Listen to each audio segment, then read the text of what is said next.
ખબરોમાં બન્યા રહેવા માટે બેલ આઇકોન દબાવો અને એબીપી અસ્મિતાને સબસ્ક્રાઇબ કરો. કચ્છ અને તલાલા પંથકમાં ભૂકંપના આંચકાનો સિલસિલો યથાવત રહ્યો છે. કચ્છ અને તલાલામાં આજે સવારથી બપોરે 1:30 વાગ્યા સુધીમાં ભૂકંપના 4 આંચકા નોંધાયા. પ્રથમ આંચકો કચ્છમાં સવારે 4:23 નોંધાયો.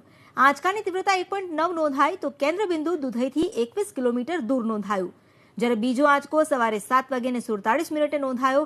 આ આંચકાની તીવ્રતા 1.4 હતી અને તલાલાથી 12 કિલોમીટર દૂર હતું એપિસેન્ટર. તલાલામાં ત્રીજો આંચકો 1.9ની તીવ્રતાનો સવારે 7:49 નોંધાયો. જ્યારે બપોરે 1:20 ચોથો 2.5ની તીવ્રતાનો આંચકો નોંધાયો.